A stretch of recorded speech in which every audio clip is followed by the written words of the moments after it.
الحمد لله والصلاة والسلام على خير خلق الله محمد بن عبد الله وعلى آله وأصحابه ومن والاه.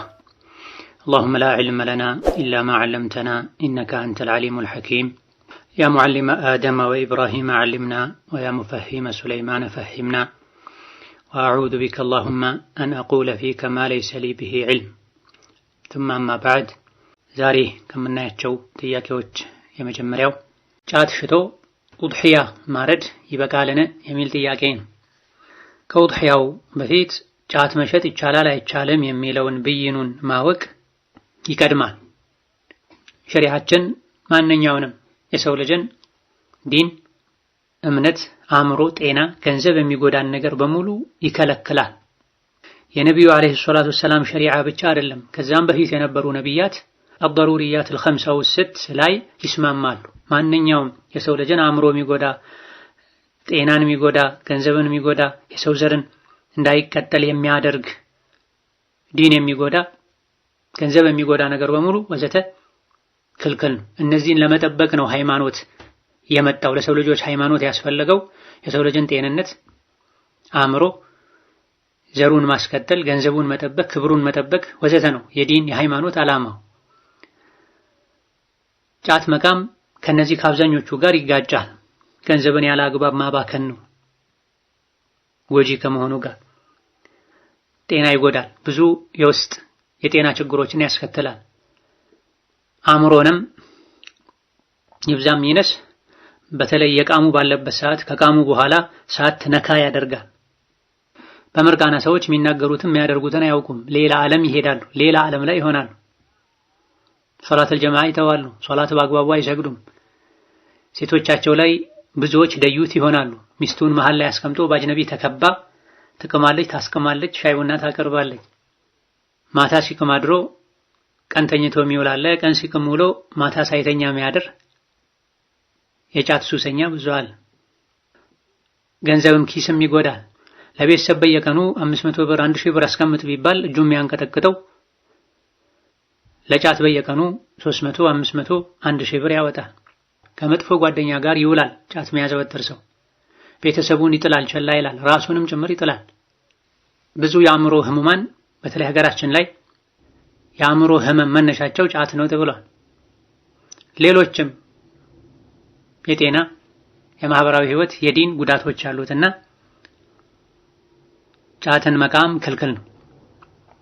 መቃሙ ክልክል ከሆነ ከጉዳቱ አንፃር መትከሉም መሸጡም ክልክል ይሆናል። ክልክል የሆነን ነገር ሸጦ ገንዘብ ያገኘ ሰው ደግሞ በዛ ገንዘብ ወደ አላህ መቃረብ አይችልም። ተውበት አድርጎ ያን ገንዘብ ማስወገድ ነው ያለበት። ኡድሂያ የሚታረደው ቀደም ሲል እንደገለጽነው እንዲሁ ለመብላት ቤተሰብን ለማብላት ብቻ አይደለም፣ ወደ አላህ ለመቃረብ ነው። ወደ አላህ ደግሞ በንጹህ ነገር ነው መቃረብ የሚቻለው። በቆሻሻ በሐራም ወደ አላህ መቃረብ አይቻልም።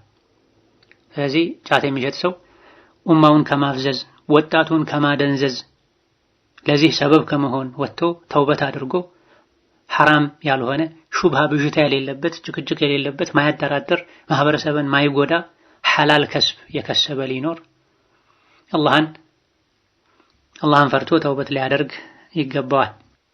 መስጂድ አተንዒም የኢሕራም ቦታ ነው ወይ? ሙቂም ወይስ የውጭ ሰው ኢሕራም ማድረግ ይችላል የሚል ጥያቄ ነው። ተንዒም ራሱን የቻለ የኢሕራም ቦታ ሚቃት አይደለም። ነገር ግን ከሐረም ውጪ ለትራንስፖርት የሚመች ቅርብ የሚባለው ቦታ ያ ስለሆነ ባለንበት ጊዜ ብዙ ሰዎች ከተንዒም ወይም ከመስጂድ አይሻ ኢሕራም ያደርጋሉ።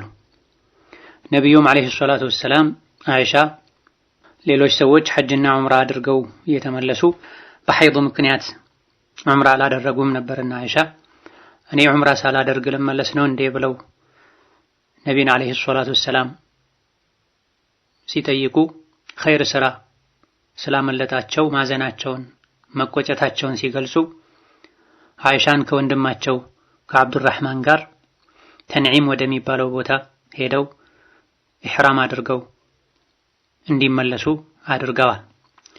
ተንዒም ራሱን የቻለ የኢሕራም ቦታ ሆኖ ወይም ከዛ ኢሕራም ማድረግ ልዩ ትሩፋት ስላለው ሳይሆን ቀረብ ያለ ቦታ ነው። አሁን ላይ ለትራንስፖርት የሚመች ቦታ ስለሆነ ነው። ከዛ ኢሕራም የሚያደርገው ማን ነው? ቋሚ የሀገሩ ነዋሪም ቢሆን በኢቃማ የሚኖርም ሰው ቢሆን ለዚያራ ለሐጅ ለዑምራ የሄደም ሰው ቢሆን ከሀገሩ ወይም በሱ አቅጣጫ ካለው ሚቃት ዑምራ አድርጎ መጥቶ ድጋሚ ዑምራ ማድረግ ሲፈልግ አሊያ ደግሞ መጀመሪያ ዑምራ የማድረግ እቅድ የሌለው ሆኖ መካ ገብቶ እዛ ከቆየ በኋላ ኢሕራም ማድረግ ቢፈልግ ከተንዒም አሊያ ደግሞ ከየትኛውም ከሐረም ክልል ውጪ ካለ ስፍራ ሄዶ ኢሕራም አድርጎ መምጣት ይችላል። ለሐጅ ሲሆን የመካ ሰዎች ከቤታቸው ኢሕራም አድርገው መነሳት ይችላሉ። ዑምራ ሲሆን ግን የመካ ሰዎችም በቋሚነት የሀገሩ ዜጎችም ይሆኑ በኢቃማ በዚያራ እዛ የሚኖሩ ወደ ተንዒም ወይም ወደ ሌላ ከሐረም ክልል ውጪ ወደ ሆነ ስፍራ ወጣ ብለው ኢሕራም አድርገው ተመልሰው መግባት ይጠበቅባቸዋል። ሌላኛው ጥያቄ በሐረም ክልል ወንጀል ማሰብ ያስቀጣል? ሐረም ቦታ የተፈለገው መካ ብቻ ነው ወይስ መዲና እዛ ውስጥ ይካተታል የሚል ጥያቄ ነው። ጌታ አላህ ተባረከ ወተዓላ በተከበረው ቃሉ ስለ ካዕባ ግንባታ ሲናገር ወመን ዩሪድ ፊህ ቢኢልሓድን ቢዙልሚን ኑዚቅሁ ሚን ዐዛቢን አሊም ብሏል። ከካዕባ ዙሪያ በሐረም ክልል ውስጥ ወንጀል ለመስራት እንኳ ያሰበ አሳማሚ ቅጣትን እናቀምሰዋለን እንቀጣዋለን ብሏል። ሌላ ቦታ ላይ ከሐረም ክልል ውጪ ወንጀልን ማሰቡ ብቻ ላያስቀጣ ይችላል። ምናልባት ለማድረግ ወስኖ ሲነቃበት ሲደረስበት የተወ አሊያ ደግሞ ሳይችል ቀርቶ የተወ ሊቀጣ ይችላል። ነገር ግን አስቦ ሳይፈጽመው ተውበት አድርጎ የተወ ሰው የታቀበ ሰው አይጠየቅም። ነገር ግን ሐረም ክልል ውስጥ ከሆነ ማሰቡ ብቻ ያስቀጣል። ኢማም አሕመድ ረሒመሁላህ ተዓላ አንድ ሰው ወንጀል ለመስራት አስቦ ከዛም መልሶ ከተወ በማሰቡ ብቻ ይቀጣል እንዴ ተብለው ሲጠየቁ አይ በማሰቡ ብቻ አይቀጣም ወንጀሉን እስካልሰራው ድረስ ወንጀል ለመስራት ያሰበው መካ ሐረም ውስጥ እስካልሆነ ድረስ ብለዋል። መካ ሐረም ውስጥ ወንጀል ለመስራት ማሰቡ ብቻ ያስቀጣል ማለት ነው። ወከዛሊክ ከዐብዱላህ ብን መስዑድም እንደተነገረው አንድ ሰው የመን ሀገር ላይ ሆኖ መካ ሐረም ውስጥ ሄጄ አንድ ሰው ገድላለሁ ብሎ ቢያስብ በነፍስ ማጥፋት ወንጀል እንደሚጠየቅ ተናግሯል። አልገደለምም። ሊገድለው ያሰበው ሰው መካ ነው ያለው፣ እሱ የመን ነው ያለው። የመን ሀገር ላይ ሆኖ እንደ ምሳሌ ነው። ሌላም ሀገር ላይ ሆኖ መካ ሄጄ ሐረም ውስጥ እገሌ የሚባል ሰው የሆነን ሰው ገድላለሁ ብሎ ቢያስብ እንደገደለው ነው የሚቆጠረው፣ ይጠየቃል አላህ ዘንድ ተባረከ ወተዓላ። ስለዚህ ከመካ ሐረም መለያዎች ኸሷኢሶች አንዱ ብዙ መለያዎች አሉትና እዛ ውስጥ ወንጀል ማሰቡ ብቻ ያስቀጣል፣ ያስጠይቃል። ታዲያ ይህ ወንጀል በማሰብ ብቻ መቀጣቱ የመካ ሐረምን ብቻ ነው የሚመለከተው ወይስ የመዲና ሐረምንም ያካትታል የሚል ነው ጥያቄው። እጅግ በጣም ብዙሃኑ የእስላም ሊቃውንት ዘንድ ወንጀል ለመስራት ማሰቡ ብቻ የሚያስቀጣው መካ ሐረም ላይ ብቻ ነው እንጂ መዲና ሐረም ላይ ማሰቡ ብቻ አያስቀጣም። በእርግጥ የተወሰኑ ሊቃውንት መዲናም ልክ እንደ መካ ተመሳሳይ ክብር ነውና ያለው ያስቀጣል ያሉበት ሁኔታ አለ። ነገር ግን ማስረጃዎች የሚያመላክቱት ብዙሃኑ ሊቃውንትም የመረጡት ወንጀል ለመስራት ማሰቡ ብቻ የሚያስቀጣው መስጂደል ሐራም የሐረም ክልል ውስጥ ብቻ ነው። መዲናም ቢሆን በተመሳሳይ ሁኔታ ሐረሙ መከበር አለበት። እዛም ወንጀል መስራትም ማሰብም አይገባም። እንዳጠቃላይ ከመስጂደል ሐራም ከመካ ሐረም ቀጥሎ የተከበረ ስፍራ የመዲና ሐረም ነውና እንደ ሌላ ቦታ ነው ማሰቡ። ወንጀል ለመስራት ማሰቡ ምንም ችግር የለውም አይባልም። የተከበረ ቦታ እንደመሆኑ መዲና ሐረም ውስጥ ሆኖ ወንጀል ለመስራት ማሰብ ሌላ ቦታ ላይ ሆኖ ወንጀል ለመስራት እንደ ማሰብ አይደለም። ሌላኛው ጥያቄ የውድሕያ ብር መስጠት ይቻላል የሚል ጥያቄ ነው። በላጩ በብሩ ውድሕያውን ገዝቶ አርዶ መብላትና ማብላቱ ነው። ለዚህ ነው የፊቅህ ሊቃውንት ውድሕያን ራሱን ማረድ አፍضሉ ሚነ ሰደቀቲ ቢተመኒሃ ይላል። የውድሕያን ገንዘብ እንደ ሰደቃ ከመስጠት ውድሕያን ራሱን ገዝቶ ማረዱና ማብላቱ የተሻለ ነው ብለዋል። ነገር ግን አንድ ሰው ማረድ ማይችል ከሆነ የውድሕያውን ገንዘብ ለአቅመ ደካማ ወይም ለጓደኛ ሰጥቶ ውድሕያ ገዝተህ እረድበት ብላ አብላ ቢል አጅር ያገኛል ኢንሻአላህ ተዓላ። ሌላኛው ጥያቄ ላጤ የሆነ ሰው ያለው ውድሕያ ባያርድ የሚያስወግዝ ነውን የሚል ጥያቄ ነው። ውድሕያ ላጤ ከመሆን ካለመሆን ጋር ያን ያክል ግንኙነት የለውም። ውድሕያ የሚታረደው ወደ አላህ ለመቃረብ ነው። ነቢዩ ዓለይሂ ሰላቱ ወሰላም የዒድ ቀን ላይ 10ኛው ቀን ላይ እንስሳትን እንደማረድ በእርድ ወደ አላህ እንደመቃረብ አላህ ዘንድ የተወደደ መልካም ሥራ የለም ብለዋል። የዒድ ቀን አንዱ ትልቅ ዒባዳ እርድ ነው። እንስሳትን አርዶ ቤተሰብን ማስደሰት፣ መብላት፣ ምስኪኖችን ማብላት፣ ጎረቤት ጓደኛን መጋበዝ የዕለቱ ትልቅ ዒባዳ ነው። ስለዚህ ያገባም ያላገባም ሰው ውድሕያን በማረድ ወደ አላህ መቃረብ ይጠበቅበታል። አቅም ላለው ሰው ውድሕያ ማረድ ዋጅብ ነው ግዴታ ነው የሚሉ በርካታ ሊቃውንት አሉ። ኢማም አቡ ሐኒፋን ጨምሮ ሌሎችም ከዛም በኋላ የነበሩ የእስላም ሊቃውንት ማረድ የሚችልበት አቅም ያለው ሰው ውድሕያ ማረድ ግዴታው ነው ብለዋል። ነገር ግን ኢማም ሻፊዒ፣ ኢማም አሕመድና ሌሎችም በርካታ የእስላም ሊቃውንት ውድሕያ ማረድ ሱና እንጂ ዋጅብ አይደለም፣ አንድ ሰው ላይ ውድሕያ ማረድ ግዴታ የሚሆንበት ስለት ከተሳለ ነው የሚል አቋም አላቸው። በላጩ ተመራጩ አቅም ያለው ሰው ውድሕያን አለመተው ነው ዋጅብ ነው የሚሉ ሊቃውንትም ስላሉ አንዳንድ ሐዲሶች ላይ ወይን ካነ ፊ ሰነዲሂ ከላም አቅም ያለው ማረድ የሚችለው ነገር ከማግኘቱ ጋር ውድሕያን ያላረደ ወደ መስገጃችን እንዳይመጣ፣ ውድሕያ ለማረድ ያልተዘጋጀ ወደ ዒድ መስገጃችን እንዳይመጣ የተባለበት ሁኔታም አለ። አብዱላህ ብን ዑመር የሚባሉት ታላቅ ሶሐቢ እንደተናገሩት ነቢዩ ዓለይሂ ሰላቱ ወሰላም 10 ዓመት በሙሉ ውድሕያን ትተው አያውቁም ብለዋል። በዚህ መልኩ 10 ዓመት ሙሉ ሲያርዱ የቆዩት ዋጅብ ቢሆን ነው እንደማለት ነው። የሆነ ሆኖ ኺላፍ ያለበት ጉዳይ ነው። ማረዱ ዋጅብ ነው ያሉ ሊቃውንት አሉ፣ አይ ሱና ነው ያሉ አሉ። ከኺላፍም ለመሸሽ ኸይር ስራም ስለሆነ ለራሱ እንኳ ሰርቶ መብላት ባይፈልግ ላጤ አርዶ ጎረቤት ቢያበላ፣ ዘመዶቹን ቢያበላ፣ በመስጂድ ዙሪያ ለሚገኙ አቅመ ደካሞች ቢሰጥ የተሻለ ነው። ዋጅብ ነው በሚሉ ሊቃውንት አስተያየት መሰረት ከተካሄደ ማረድ የቻለ ሰው አለማረዱ አዎ ያስወግዘዋል፣ ያስጠይቀዋል አላህ ዘንድ ተባረከ ወተዓላ። ማረድ እየቻለ ከዙሪያው ያሉ ሰዎችን መጋበዝ ማስደሰት እየቻለ ራሱ ላጤ ስለሆነ ቤተሰብ ስለሌለው ብቻ ይህን ኸይር ስራ መተው የለበትም። እናርደው ለራሳችን ለነፍሳችን ብቻ ተብሎ መሆን የለበትም። ነቢዩ ዓለይሂ ሰላቱ ወሰላም ኩሉ ወደኺሩ ወተሰደቁ ብለዋል። ስለ ውድሕያ ሲናገሩ ብሉ፣ ሰደቃም ስጡ፣ ለቤትም አስቀምጡ ብለዋል። ውድሕያ የሚታረደው ለራስ ለቤተሰብ ብቻ ሳይሆን በዙሪያችን ላሉትም ጭምር ነው።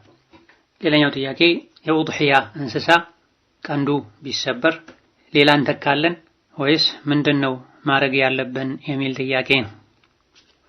በመሰረቱ ቀንዱ የተሰበረ፣ አይኑ የጠፋ፣ እግሩ ሸፋፋ የሆነ ወዘተ ጉድለት ያለበት እንስሳ ለውድሕያ አይሆንም።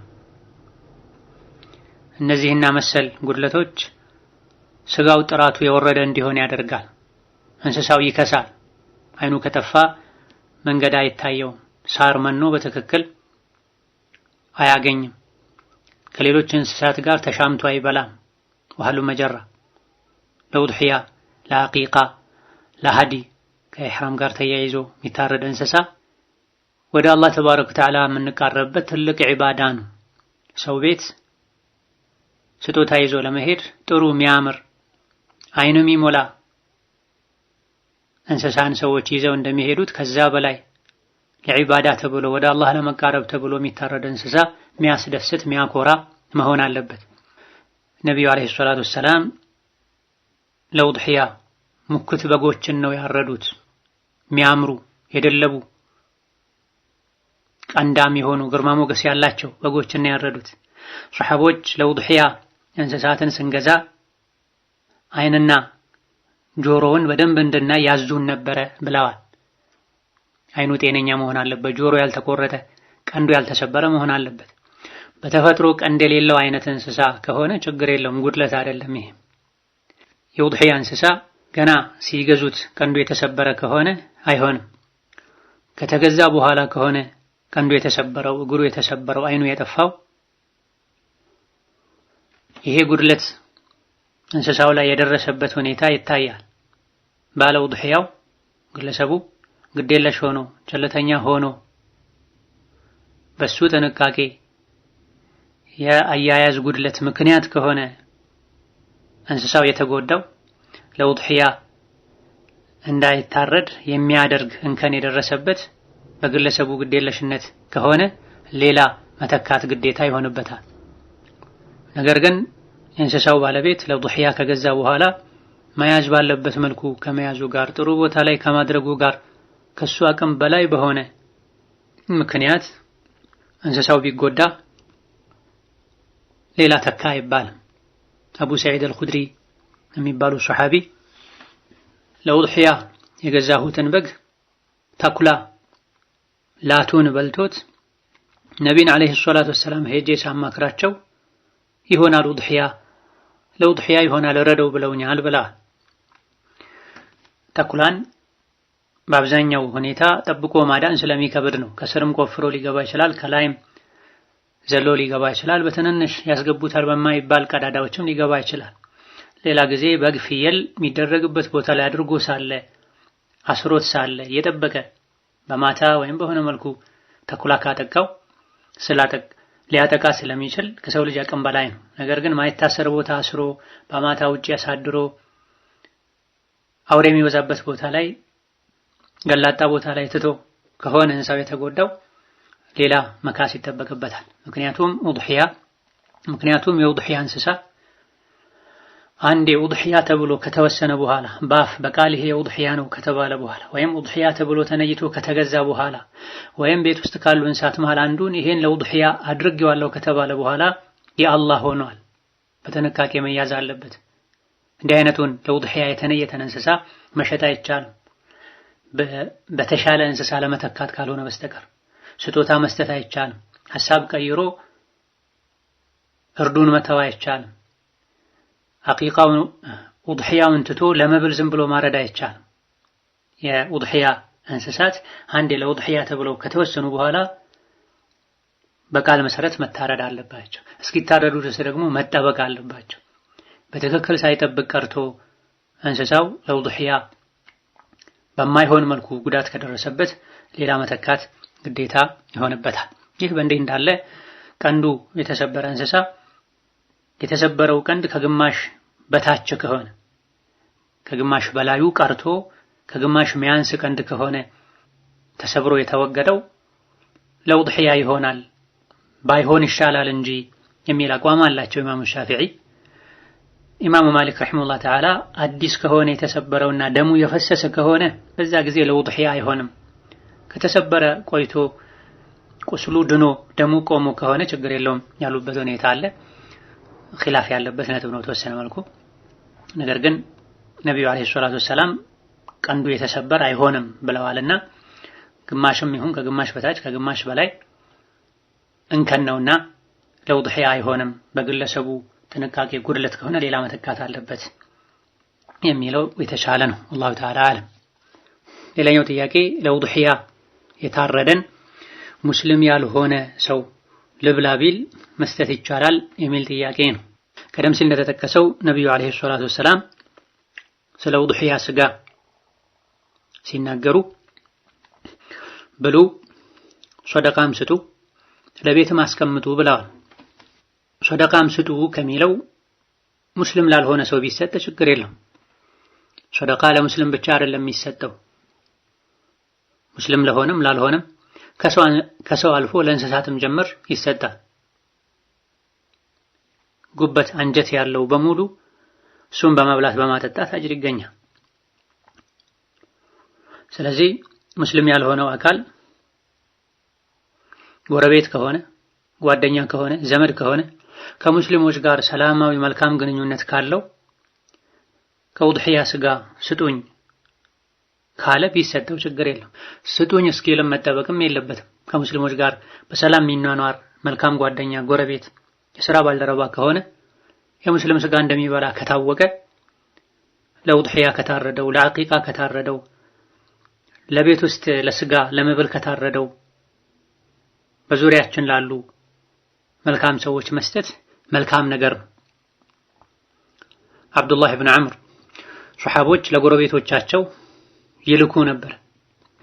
ያውም አይሁዲ ለሆኑ ጎረቤቶቻቸው ልብስ ለልጆቻቸው ሲገዙ አብረው የሚገዙ ነበር። ምግብ ሲሰሩ ለጎረቤቶቻቸው የሚልኩ ነበር። ለሙስሊም እንጂ አይሰጥም የሚባል አይነት ሰደቃ ሲሆን ዋጅብ ሰደቃ ለምሳሌ ዘካ ሲሆን ዘካተል ማል ዘካተል ፍጥር አይሰጥም። ከዛ ውጪ ያሉ በጎ ፈቃደኝነት የሚደረጉ ሰደቃዎችን ለካፍር ቢሰጥ ሙስሊም ላልሆነ ሰው ቢሰጥ ችግር የለውም። ከውድሕያ ካፍርን ማጋራት ከውድሕያ ስጋ የተወሰነ በሰደቃ መልኩ ለካፍር መስጠት እንደሚቻል አልኢማም ኢብኑ ቁዳማ ሌሎችም የእስላም ሊቃውንት ገልጸዋል። ሌላኛው ጥያቄ ክርስቲያን ቢስሚላህ ብሎ ያረደውን መብላት እንዴት ይታያል? ባረከላሁ ፊኩም የሚል ጥያቄ ነው። በመሰረቱ የአህለል ኪታብ የአይሁድና የነሷራን ስጋ መብላት እንደሚቻል በቁርአን ተነግሯል። ነገር ግን ከሌሎች ካፊሮች በአላህ ከካዱ በአላህ ከሚያጋሩ ሰዎች ተለይቶ የአይሁድና የነሷራ የክርስቲያንና የአይሁድን እርድ መብላት የተፈቀደው በመሰረቱ እነሱ ሲያርዱ ስለማያሻርኩ ነው ተብሏል። ኢብኑ ከሲር ሱረቱል ማኢዳ ተፍሲራቸው ላይ ሌሎችም እንደጠቀሱት አልየውመ ኡሒለ ለኩም ጣዕሙ ለዚነ ኡቱል ኪታበ ሚን ቀብሊኩም ከእናንተ በፊት መጽሐፍትን የተሰጡ ምግብ እርድ ማለት ነው ስጋ ተፈቀደላችሁ ተብሏል። የሌሎች ሙሽሪኮችና ካፊሮች ተከልክሎ የአይሁድና የነሷራ ብቻ የተፈቀደው አይሁድና ነሷራ ሌሎች ነገሮች ላይ በአላህ ቢያጋሩም እርድ ላይ አያጋሩም። የአንድ ፈጣሪን ስም ብቻ ጠርተው ነው የሚያርዱት ነው። ይሄ ነው ሚስጥሩ። ስለዚህ በየትኛውም ዘመን በየትኛውም ሀገር ላይ አንድ ክርስቲያን ወይም የአይሁድ እምነት ተከታይ ቢስሚላህ ብቻ ብሎ ካረደ ይበላል። ክርስቲያን ነኝ ቢልም አይሁድ ነኝ ቢልም ሲያርድ ከአንድ ፈጣሪ ከአላህ በተጨማሪ ሌላ ስም ለምሳሌ ሀገራችን ላይ በብዛት እንደሚሉት በስመ አብ ወወልድ ወመንፈስ ቅዱስ ብሎ ቢያርድ አሻርኳል፣ አይበላም። ጌታ አላህ ተባረከ ወተዓላ በተከበረው ቃሉ በበርካታ አንቀጾች ላይ ሱረቱል በቀራ ላይ፣ ሱረቱል ማኢዳ ላይ፣ አልአንዓም ላይ፣ አልነህል ላይ አላህ ተባረከ ወተዓላ እናንተ ላይ ሐራም ያደረገው የሞተን እንስሳ ስጋ መብላት፣ የአሳማ ስጋ መብላት፣ ደም መጠጣት መብላትና ከአላህ ውጪ ያለ አካል ስም ተጠርቶበት ተወስቶበት የታረደን መብላት ነው አላህ ሐራም ያደረገባችሁ ይላል። ወማ ኡሂለ ሊገይሪላሂ ቢሂ ከአላህ ውጪ ያለ አካል ስም ተጠርቶ የታረደን አላህ ሐራም አድርጓል። ልክ የአሳማን ስጋ መብላትን ሐራም እንዳደረገው ሁሉ ስለዚህ ሁለቱን መቀላቀል አይገባም። በመሰረቱ የአይሁድና የነሷራ የክርስቲያንና የአይሁድ እርድ ይበላል። ነገር ግን ሲያርዱ ከአላህ ውጪ ከአንድ ፈጣሪ ውጪ ስም ጠርተው ካላረዱ ነው። የሌላ ሰው የሌላ አካል ስም ከጠሩ ካጋሩ አይበላም። ሌላኛው ጥያቄ ሴቶች እንስሳ ማረድ በኢስላም እንዴት ይታያል? ችለው ጨክነው ጀግነው ካረዱ ችግር የለውም። ሴት ልጅ አታርድም የሚል የለም። በሱሐቦች ዘመን ሴቶች ያርዱ ነበር።